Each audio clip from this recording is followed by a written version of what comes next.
Think it's time to go. hmm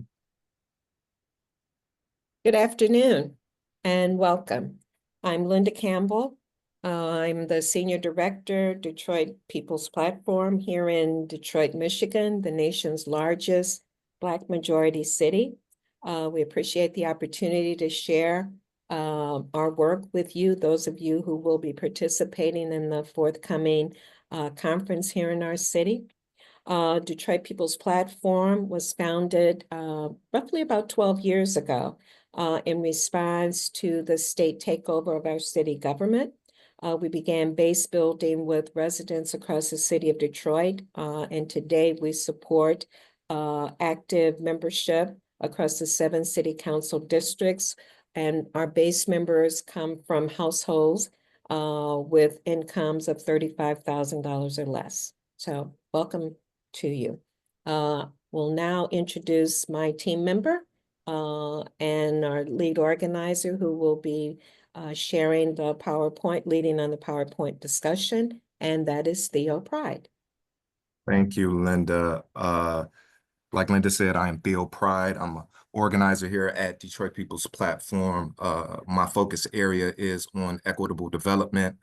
So that means, looking at tax incentivized development in the city of Detroit, and organizing folks right around those projects and development to make sure that community has voice in those projects, but then also to make sure that majority Black Detroit can benefit from those projects, and this is equitable. I also lead on our budget justice work that seeks to allocate investments into programs and services that benefit majority Black Detroit and that equitably distributes resources across the city. So, the presentation that we have today really focuses on the struggle for land, the struggle for place and space in Detroit, which is the largest majority Black city in the United States, particularly looking at this process during Detroit's so-called economic revival, which has happened, maybe over the last 10 years, post municipal bankruptcy here in Detroit. And really what we want to highlight is that these processes always involve power, right? They involve how people will power, how power is deployed, and how people use power to shape systems, places, and spaces for particular benefits and community use and so forth. So let's jump into it.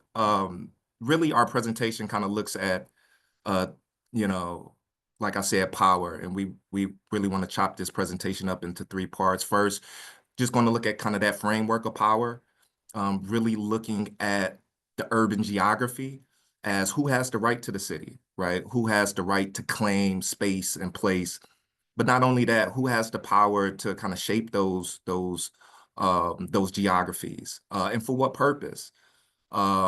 And particularly like looking at those processes, right, through the lens of race and class, right, through the systems of capitalism, through the systems of white supremacy, and how power is shaped, right, by those forces.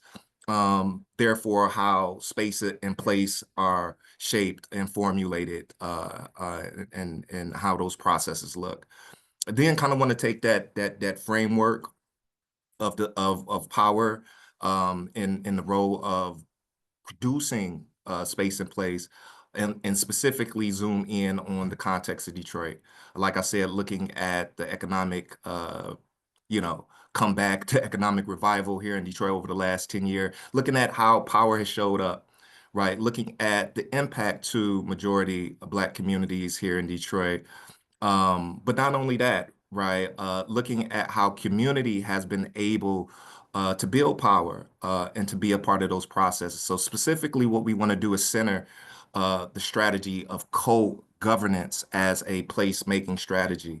Co-governance as a way in which community has a place at the table, has power and wields that power to be co-producers in their communities in the economic development process itself. And just remembering that, right, these processes involve power and they just don't happen haphazardly and by mistake. They are intentional and they are very specific to the operations of power.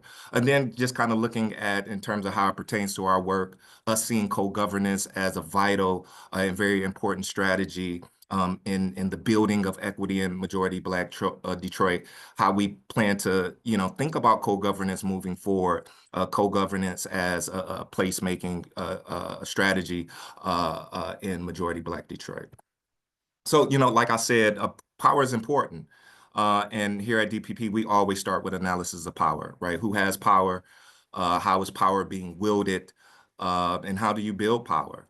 And so the real question is, in the context of placemaking, in the production of place and space, who has the power to shape the geography, the communities, the neighborhoods in Detroit? And specifically because Detroit is a majority Black city, 80% Black, who has the power, right, to make and craft and produce Black space and place? Who has the power over the making of the Black community, the Black neighborhoods, Black politics, and so forth? And I think a good framework to use is from the great bell hooks, right? Looking at, right, systems of power, right? And how systems of power always, right, shape who have power, not always determine, but shaping who has power, right, and how that power is deployed. So bell hooks looking at imperialist, white supremacist, capitalist patriarchy, and I know that's a mouthful, but really what it boils down to in terms of who has power, rich white men have an undue amount of power on who gets to dictate who has a right to the city, how our geographies look, how our communities look, how economic development looks. Um, but, right, if we look throughout history, particularly in the United States, rich white men have always shaped and crafted systems, spaces, and places to their benefit. But folks have always responded to that, right? Folks have mobilized, organized, built power, and pushed back. And so it's a story about that as well, right? How has majority Black Detroit responded to these oppressive processes, to build power, and to have a seat at the table, to self-determine and have a say-so in how our community looks. But not only that, to have a place, right, in Detroit, right, to keep and retain a place for Black folks in the city of Detroit. So it's right, it's about how space and place is being crafted, but it's also about existence. It's also about being able to continue to be a part of the political mechanisms of power here in the largest majority Black city in the United States. So, taking those understandings of power and those frameworks of power, let's zoom down on Detroit and take a critical look. Um, and so what we've heard over the last 10 years is a lot of fanfare around how Detroit has been able to economically rebound post a municipal bankruptcy. And a lot of times what is lifted up is the economic transformations that we've seen downtown and adjacent areas to downtown. Billions and billions of dollars have went into the economic, physical transformation, right, of downtown and midtown and surrounding areas and so forth. But what we've seen is a lot of luxury housing, sports stadiums, skyscrapers, and so we see that type of affluence, that type of development, and right, again, it's about power. Who has the power to build those type of physical landscapes? Who has the power to produce that type of geography? And also, who has the power to lift that up and frame that as successful? Right? To frame that as a benefit to who? Again, looking at the way in which we understand power, right? It is about the business community. It is about corporate interests, right? How they have been able to influence the development and the production of these spaces to the benefit of investors downtown. And you can see the physical landscape. The physical landscape has absolutely changed, right? The top picture you see Detroit, that's downtown, greater downtown area in 2000, right? This is a picture of at the bottom, right, the same area, 2024. So the physical landscape, the geography has absolutely transformed. But it's about for who, right? Who benefits from this? Who benefits from this type of spatial transformation? So in just, the economic development has been labeled a success. The politics have been lifted up and exalted as good, good governance, right, and successful. But again, right, successful for who?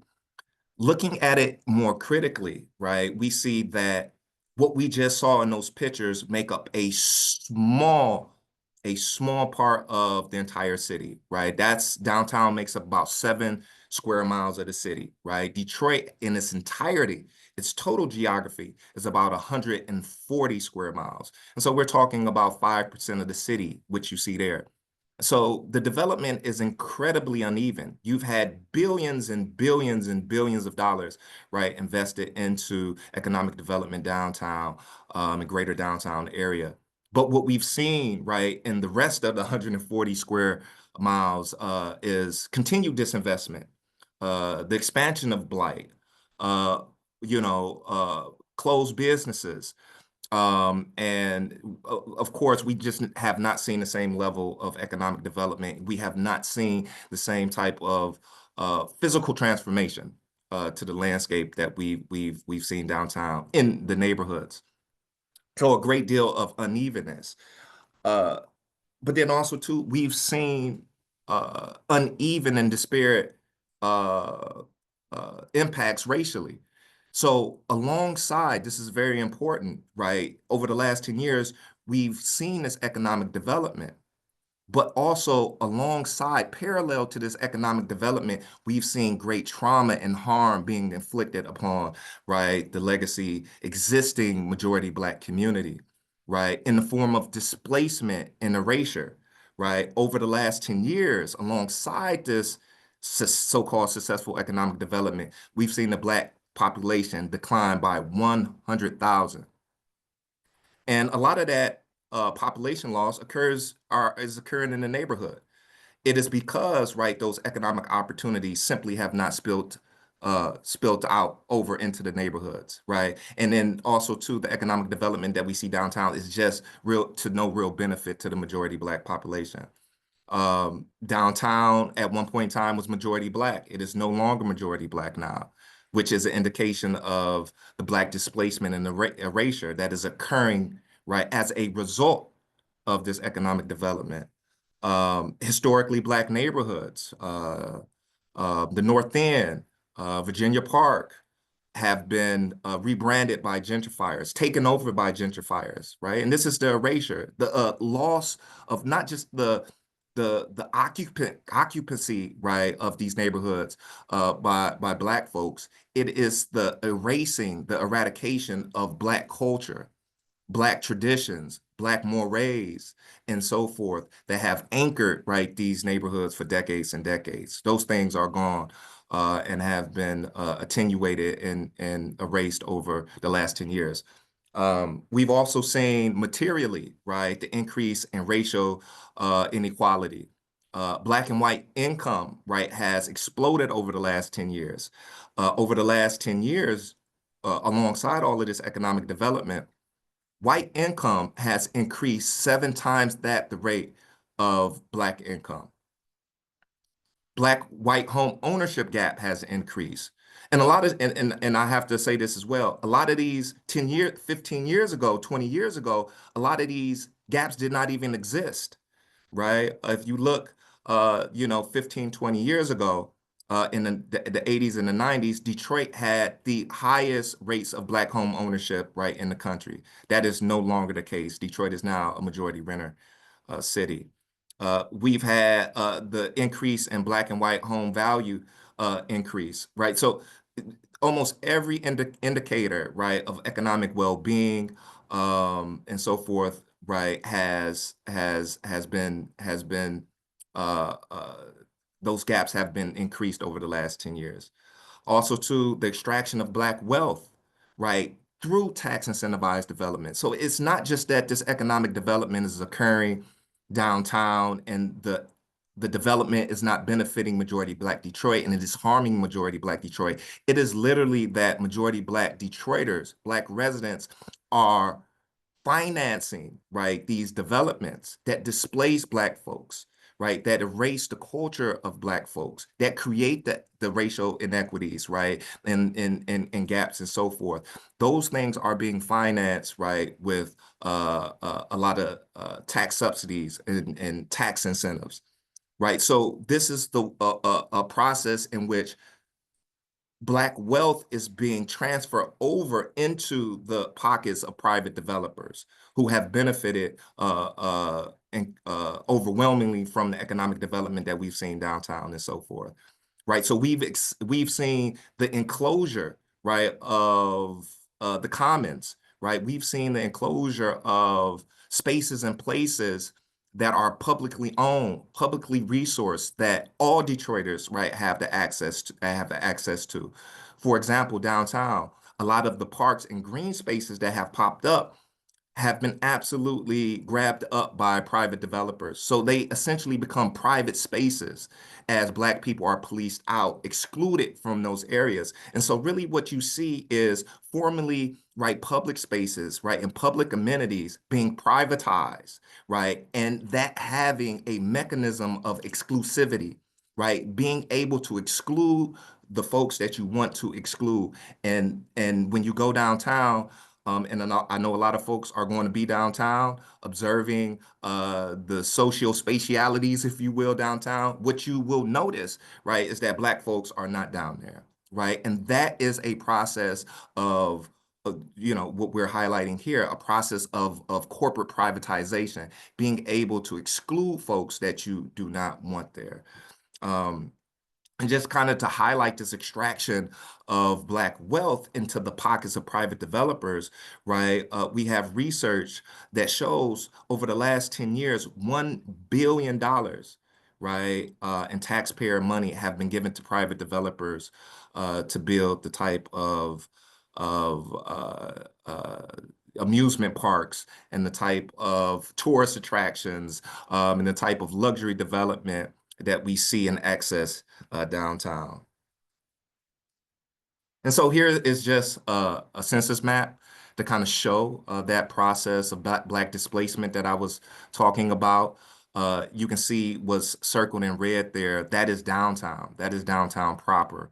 And as you can see, in 10 years ago, it was majority Black, 71% Black, 76%, and these are census tracts. And you can see on the right side, in 2021, the Black population has been cut in half, has been reduced to below majority. And then also too, within that greater downtown area, what we've seen over the last 10 years is not only the decrease, right, of Black residency, but the increase of white residents. And this is just to highlight a lot of the economic development that you see downtown. It it has mostly benefited white gentrifiers, right, and white suburbanites. So a lot of the housing, a lot of the retail, and so forth, right, has attracted, right, white suburbanites. And that explains the influx of white residency, right, into these areas. So just to kind of highlight this use of tax incentives to fuel this, Black Detroiters have essentially paid for their displacement and erasure, right, from these areas. So power at work in Detroit's revival. So how did this happen? How can we understand what is going on? I think a good framework to use is one from a couple of critical geographies that I admire, Jamie Peck and David Harvey, looking at neoliberal governance as a mechanism of urban crisis management. And particularly looking at a lot of times how urban crises, when they emerge, it becomes an opening, for the expansion and the deeper rooting of neoliberal governance and practices. And so, of course, that involves more privatization, the shrinking of public investment, the gutting of social safety nets, and really orientating, right, government in ways that serve for-profit, private market interest.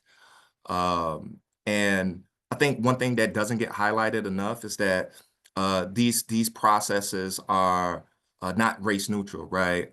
They have important and significant racial implications, right? These processes are always racialized as, right, Black and brown folks are typically disproportionately, right, hurt worse, right, by these type of market transformations and shifts in governance, right, that serve for-profit interests as you take away public investments, public services, and so forth that build for the common good and build, right, public wealth. Here in Detroit, right, how we kind of understand that process of urban crisis being a window of opportunity for neoliberal governance, it really kind of starts with the municipal bankruptcy in 2013 and the subsequent emergency management that took place. And so essentially what happened with the municipal bankruptcy here in Detroit in 2013, that is suspended local democracy in the largest majority Black city in the United States. It was a state takeover that is majority white. So you have a majority white state, right, going into, right, a body of politic that is majority Black and removing political representation, removing political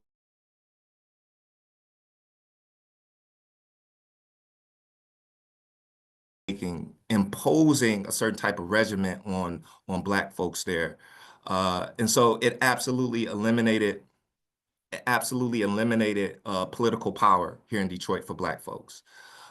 City council, Black elected officials were rendered powerless as to make certain decisions and stop certain decisions that was being imposed by the state. And just to kind of give you a kind of a bigger kind of macro picture, if you will, of this racialized process of state takeover. At one point in time, 60% of Michigan's black population was under state control. So other cities with large Black populations like Flint, like Benton Harbor, were also too under emergency management. And in this process, what you had was, right, yes, the elimination of Black political power, but then also too the taking of economic wealth from Black people by virtue of public investments and public wealth, public assets. So in that emergency management, what you've seen was the taking of Detroit's water system, which was one of the best in the country. The taking of Eastern Market, which was a publicly owned market that we had here in the city of Detroit.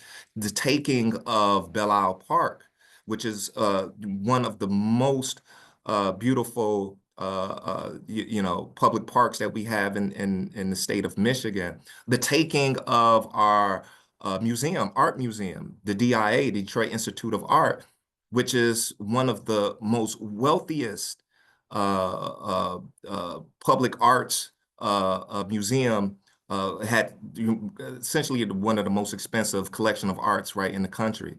I think it ranked in the top 10. But the taking of those things and transferring over, right, to majority white control, right, or private control, essentially extracting, right, those assets from the control and not only control of majority Black community, but then also to being able to utilize it and use it in terms of its value in certain ways. Essentially what this did was during this whole process, and as you can imagine, this is incredibly traumatizing politically, right, socially, right, for Detroiters. And it worked to discipline, right, the constituency and residents here in Detroit to accept these type of governing principles as normal, as the threat of a return to emergency management. The taking of political control was used to push through, right, a regimen of decision making and a rationale of political decision making, right? And so what we had was after emergency management, a new administration coming in using the idea of right? A return of emergency management, not managing, right, our money internally in certain type of ways as a grounds, a means to return to emergency management, and the need to further engage in austere, right, financial management in order to continue to reduce public services. And also, too, as a rationale to continue to use tax incentives to fuel economic development. Um, and part of that rationale was to blame leadership, right? And Black leadership here in Detroit, and not point to the structural elements that led to such bankruptcy. And so now you could, instead of looking at those structural forces that led to and contributed to and were at the roots of the bankruptcy and the problems, right? You can just blame it on bad governance. And therefore, if you come in with a different, a more efficient, a more effective, right, form of governance, right, you can solve all of these problems. And so that is a part of the disciplining, right, of Detroiters to accept these particular neoliberal principles of governance as normal. And eventually, you know, what we get here in Detroit, right, as folks are essentially scared into accepting these principles, a certain type of local authoritarianism, right, shaping the Black geography, shaping economic development, shaping how we understand public investment. And so that's how you get economic development that has been at the detriment to the majority Black population, and that has not been distributed equitably across the city. So, you know, how does one deal with right these the coalescing and the monopolization of this type of power to push through these principles of governance, these principles of economic development that serve corporate interests, that roll back, right, the public, right, social safety net, that disinvest, right, from the public, right, and that pours so much value into the private market. Uh, One thing that DPP we've looked at is the power of co-governance to break up authoritarianism, to more equitably distribute democracy, right, throughout, right, the constituency, throughout the population, throughout the city. So just real quick, just going to read the definition of co-governance, a strategy centered around sharing economic and political power that helps ensure that the government is actively working with communities to design and implement policies such that people who are most harmed by structural racism in our economic system are a part of co-creating the solutions. Um, and really want to kind of just highlight some things, right? I think a lot of times when we think about equity programs and giving community voice, folks think about the participation part, right? Folks being able to sit at the table. Co-governance is much more than just sitting at the table, right? And it being participatory, right? This is about building power. This is about building power, collective power, and wielding that power as well. And so what that means concretely is that, yes, we get to participate. You get to hear our voice, right? But we have real power over decision making. So the things that we demand, we push policy through, right? We are a part of the oversight of those policies and programs. We are a part of enforcing, right, those policies and programs, right? So every step of the way, we are crafting things, we are making decisions, and we are using that power to enact real kind of material outcomes that impact communities. Um, Also, too, it's about more accountability, holding folks accountable, and more transparency, being able to see what is behind the curtain, how these mechanisms of power work as you are more closely associated, right, with the political process. And also, right, about shifting private profit, right, back to the public common good, right? So folks sitting at the table, disrupting, right, the rationales and sensibilities of neoliberal governments that says, hey, the private market does it better. When community gets to sit at the table, right, and actually co-govern, right, what folks tend to want to do is create more public investments, right, better affordable housing, more investments in schools, better parks, recreation, and so forth. And the last thing, right, yes, it's about policy, it's about oversight, it's about power in those type of ways, but at the end of the day, it's about changing how the system works.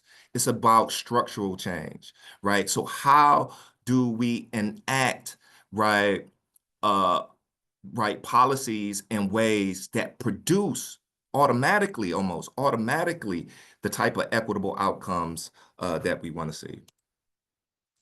So just to kind of jump into, right, some of those vehicles of co-governance that we've identified and that we've uh, looked to build around. I just want to first point to the fact that in Detroit, the idea of co-governance did not jump out of a vacuum, right? It is a part of a long legacy of Black self-determination, right, and the building of Black political power here in the city of Detroit. And so before the municipal bankruptcy, before the so-called economic comeback that we've seen over the last 10 years or so, right, right, Detroiters mobilized and organized, right, uh, to redo the city charter. And so the city charter was revised, right, from 2009 to 2012. And in that process, Detroiters, right, democratically, right, decided to enshrine, right, principles of co-governance, right, in our city constitution, right, to make it law. And so what it is doing is, right, reinforcing, right, and giving permission, right, to Detroiters to build these co-governance vehicles and to use co-governance, right, as a power building mechanism, right, as a as a almost natural part of how we do politics here in Detroit. Um, and what it intended to do and what it was on its way to doing was disrupting, right, uh, uh, a lot of the economic development approaches that we're seeing now, right? And the EM process, right, through a monkey wrench in the process, it really kind of put a halt to that. And what we've tried to do here at DPP is to put it back on this track, remind folks, these things are in our charter, right? These things are a part of the power building structures that we have access to, right? And we can use these things, right, to build a more equitable Detroit, right? To build, right, the Black self-determination and Black political power that is been a part of Detroit's tradition. Some of the impacts, right, of our city council boards, commissions, and so forth, these co-governance vehicles built into our city charter, right, it becomes fertile ground for organizing, right? So when you have these councils and these boards and commissions, right, you are bringing the community together anyway, right? Folks are being informed, folks are feeling empowered. And so it is uniting communities. It is uniting, right, neighborhoods. It is uniting political units and so forth in order to build power in that type of way, to build solidarity, to build collectivity. More civic engagement, right? People feeling in power, wanting to be more a part of the political process. Community power over policy, giving folks real power, right, over how policy looks, how policy is crafted, how policy is implemented, how policy is being enforced, and how people are being held accountable. And lastly, here in Detroit, we have a strong mayor system. The co-governance structures, right, in our city council, it intends to shift, right, power away from the administration, from the executive branch, and more equitably, right, equally distribute, right, that governing power, not just to city council, but to residents as well, right? And so what you have is a more robust, right, democratic process here in Detroit by virtue of the council boards and commissions and the co-governance mechanisms that are enshrined in our city council. Um, Another thing that we want to point to in terms of a co-governance structure, right, is our community benefits ordinance, right? Our community benefits ordinance was passed in 2016, but it was a part of a long organizing process that began years before it was passed in 2016. So, right, in the midst of emergency management, in the midst of the neoliberal governance that I mentioned and I lifted up, folks were feeling disenfranchised, right? As we started to see the ramping up of tax incentives being given to billionaire developers for luxury development, for hockey arenas and so forth. But you got to remember, right, giving millions and millions of dollars for this type of development, but at the same time, right, the neoliberal rationale that the city is cash strapped. And so therefore we need to engage in a lot of austerity and cut funding for schools and cut funding for parks and cut funding for the library. So folks recognize those contradictions and say, hey, we want a more equitable process, right? We want community to be much, much more centered, right, in the place-making process. And so what the CBR, what our community benefits ordinance does, right, it takes the community benefits agreement process, right, which is a process by which community gets to sit down with developers, right, and negotiate benefits for that community, right, in exchange for community support, in exchange for taxpayer dollars, right, in exchange for our city land, right? So it's making sure that community, right, equitably benefits for the economic development that comes into the city and not is not just one-sided and benefits, right, developers, right, and investors, right? So some impacts that we've seen, right, from our community benefits ordinance, right? It has organically set equity standards. And what I mean by that is that, so when development comes into the city of Detroit, and this is one of the beauties of our CBO, it is that usually community would have to organize, put a lot of muscle into organizing to pull developers to the table. The city, right, it automatically does that, right? And they are pulled to the table. So we get at least, right, well, a negotiation. We get a community benefits agreement process with all of these developments, right? And it gives us a chance, right, to right, over time, carve out what is best practice. What does at a base level, um, benefits look like? What are community members asking for? So over time, what has happened, community has organized around a few key a few key benefits, a few key benefits that help community, things like affordable housing, things like community land trust, things like investments in community trusts where nonprofits can come in, right, and fund, right, in the community programs that support the community. Another thing that our CBO has done is provided much, much more transparency in the process. I think 15 years ago, you would ask people about what's a tax incentives, what's a tax increment financing, what's the Downtown Development Authority, and all of these economic development authorities. A lot of people just didn't know. A lot of these things were clandestine and done behind closed doors.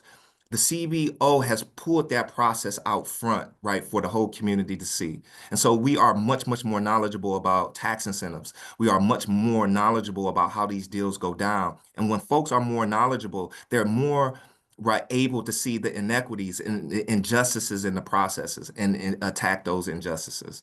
And another thing our CBO work has done, it has allowed us, and this is a part of the transparency that's provided in this process, it has allowed us to shift the narrative around what economic development is, what good governance is, what good economic development is, right? At the start of this thing, right, using $250 million to build, uh, you know, uh, a hockey arena. The idea was that nobody wants to come to Detroit. We have to give these tax incentives, right? It's the only way in which business will occur, right? We've done a great deal of work in shifting that narrative to show that Detroit has value, right? To show that there are different ways in which to do economic development that's more equitable in ways that benefit folks throughout the city and not just downtown and midtown. Participatory budgeting, right? And this is kind of one of our newer strategies that we've pursued. And participatory budgeting, if you don't know, is awesome. PB, it gives residents real money, right? Direct control, right, over the spending process, right, attached to a municipal budget, right? So residents get money. They decide on how to spend that money in their communities. So here in Detroit, DPP was a part of a coalition that helped to win a pilot, right, in Detroit city budget, municipal budget. And so we won that pilot in 2024, and it's kind of still working politically to see that thing to the finish line. So some of the impacts of participatory budgeting, right? It increases civic engagement, right? So you tell folks, hey, you got $1 million, you right, spend it the way you want to. You got to imagine that people will be excited about that and want to be a part of those spaces in that process. So you pull people into the democratic process. And you get people excited about being a part of civic engagement and more knowledgeable. So it becomes a space by which you can encourage more participation and get people activated, and therefore expanding democratic processes, right, in the city. It fosters solidarity for power building, bringing people together, right? People working synergetically on these projects and so forth, right? You get to know people, you get to build camaraderie, you get to build those type of connective tissues, if you will, with your fellow residents, and that's really kind of the basis for power. So it really does make organizing much easier. It makes power building, right, for community much easier. Also, too, it's a way in which to disrupt that neoliberal kind of those neoliberal sensibilities and rationales, because it's a way in which, right, residents get to take, right, taxpayer money, their taxpayer money, and invest in human development, invest in public institutions, invest in schools, invest into to food programs, and not condos and lofts and hockey arenas. Also, too, as we think about the uneven development, and Detroit is not an exceptional case, right? We can go to any city in the United States and see where wealth and power is concentrated, and see and look at, right, the urban geography, and recognize its unevenness, whether that's Chicago, whether that's New York, whether that is Memphis. And so participatory budgeting, because you are empowering residents to right, think about how public resources should be spent, and you spread, right, those processes around the city. It's a way in which to deconcentrate investment in certain areas and more evenly spread investment and resources, right, throughout the city. And in the case of Detroit, it's a way in which to disrupt what's going on downtown, right? The concentration of economic development and resources downtown, and spread it throughout the neighborhood, spread it throughout our majority Black neighborhoods. And I kind of mentioned some of this before, though, but just kind of to highlight some of the wins that DPP has been a part of. We have a trust fund, a housing trust fund here, which DPP helped to establish and bring into fruition.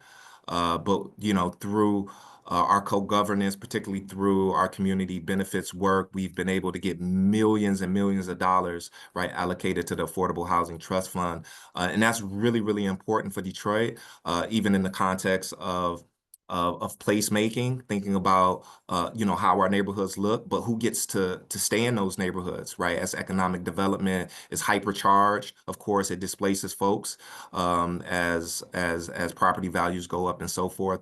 And so the Affordable Housing Trust Fund is essential. It's important because it provides truly affordable housing, right, for Detroiters, 30% AMI to about 50% AMI. And that's really where you have to be in the city of Detroit to make sure that Detroiters, real Detroiters, have affordable housing and can stay and have access to housing in these neighborhoods as they become developed. Also, too, and I was talking about this in terms of creating, right, these standards, these baselines, right, in our economic development, in terms of benefits.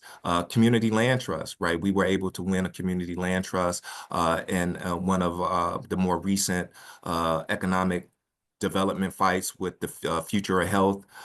Which was a multi-billion-dollar development with, the hospital, the Henry Ford Hospital, luxury housing with the Pistons, and also too, Michigan State University was a part of that that collaboration. But we were able to win a community land trust. And that's really, really important, again, in the context of placemaking, because community land trust decommodifies land. Right? It's more than just about, making sure that folks have home ownership opportunities. It's not about necessarily owning homes and trying to build wealth. It is making sure that housing is not a thing, right, to be bought and sold, not a speculative asset. It is to treat housing, right, as a use value, right, as a means to provide housing for folks. And so what happens when you decommodify housing and land in that type of way, you make sure that the housing could be affordable in perpetuity, right, continuously over time, and make sure that the most economically vulnerable folks, if they want to, they can stay in that area. Again, shaping the urban landscape as typically, right, those folks will be pushed out. Those folks will be excluded. Those folks will be marginalized. I talked about the community investment fund, putting money into funds that community can access, where they can begin to fund the type of projects that they want to see in their neighborhood. Um, Also, too, thinking about right, how co-governance is a part of our charter.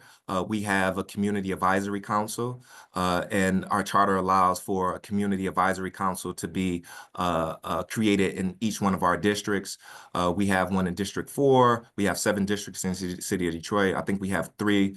But we were able to work with one of the CACs here in Detroit, District 4 CAC, help them organize a plan, provide some policy recommendations, and they were able to take that to City Council and try to influence how City Council was thinking about policy, how folks were thinking about economic development in District 4. Again, just kind of highlighting how co-governance can be a mechanism, right, to shape the spaces and the places where folks live, and to be a part of those place-making processes. So moving forward, what do we envision here at DPP? Of course, we see co-governance as a power building tool. It allows residents to build power, to promote more democracy in these processes, to make sure that development is more equitable, to make sure our policies are more equitable and so forth. And so, of course, we want to expand on that. One way in which we can expand on that and kind of strengthen, how co-governance is rolling out in the city of Detroit is to encourage more synergy from all of the kind of co-governance structures that we see. So we talked about our CAC, we talked about the co-governance mechanisms, right, in our charter, councils, boards, and so forth, advisory councils, but then also to our CBO, participatory budgeting, and so forth and so on. How can those particular structures work together to think about investments, to think about placemaking, right, in a comprehensive way that promotes a lot of continuity, where right these spaces and these mechanisms and processes can support each other.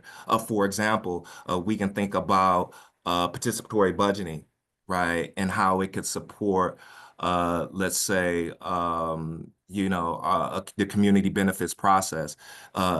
In a participatory budgeting process, we can be thinking about, right, economic development in certain type of ways, securing resources for economic development in ways that help, right, a community benefits process to secure land, to invest in more parks, to invest in the commons in certain type of way. So, right, that type of synergy lends itself to right, just overall supporting kind of a stronger, more resilient process of co-governance and democracy. So right now, I think we'll take questions. Um, and here you'll see our contact information, emails, a website, and Instagram.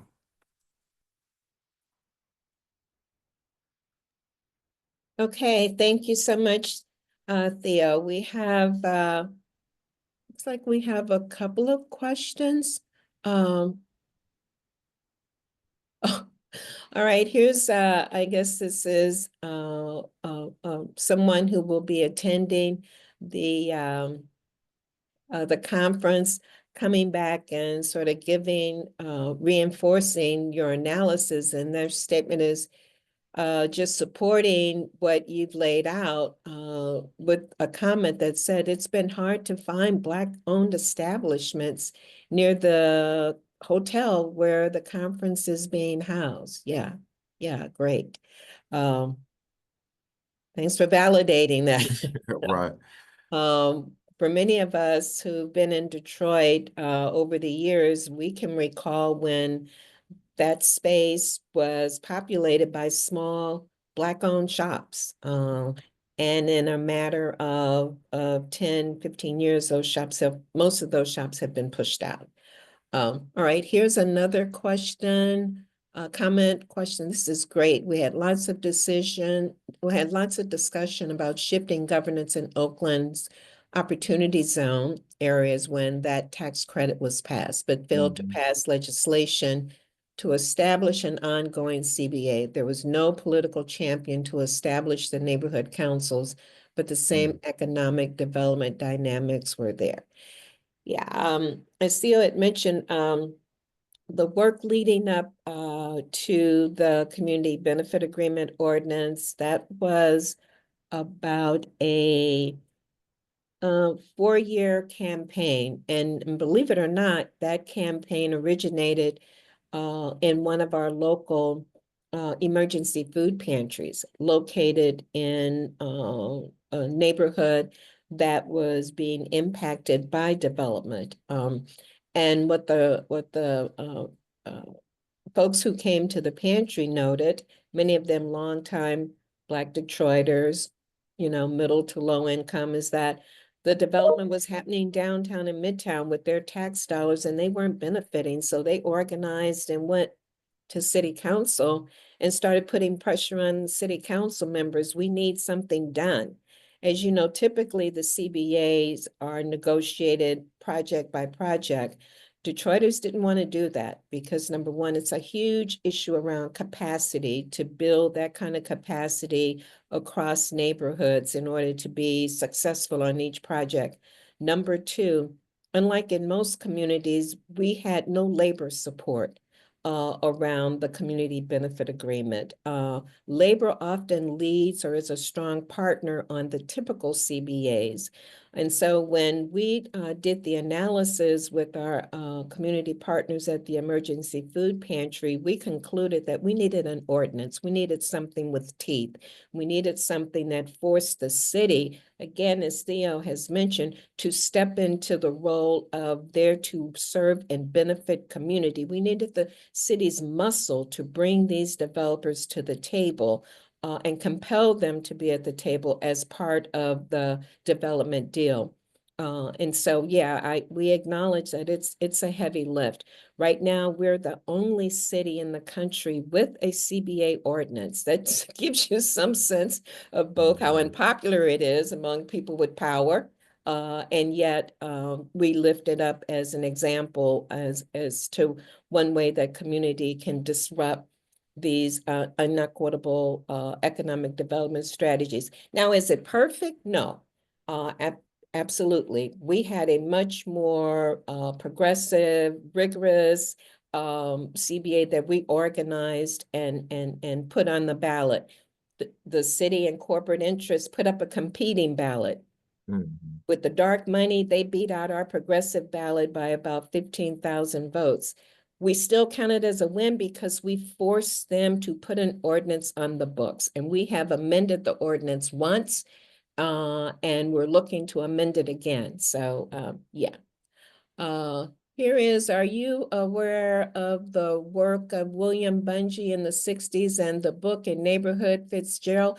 Yes, Theo and I live in Fitzgerald. So Mhm. we're familiar with the neighborhood. Yes, we are familiar with the book. In fact, one of your colleagues introduced that work to us about 10 years ago when we started doing our land justice work. So yeah, very much aware of it. Let's see. Are there any other questions? Um,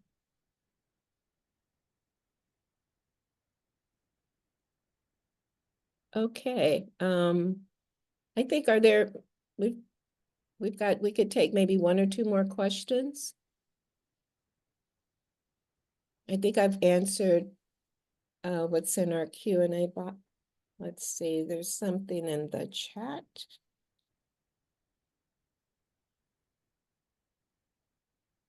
Okay. Okay, here's someone, love what you are doing, keep struggling. We will. Yeah, if some of you are around when you're here for the conference, shoot us an email. You know, if you want to come up to the office, we're not too far. It's an easy ride up here. You know, we'd be happy to welcome you in the space if you bring the right attitude, Mhm. if you support our work.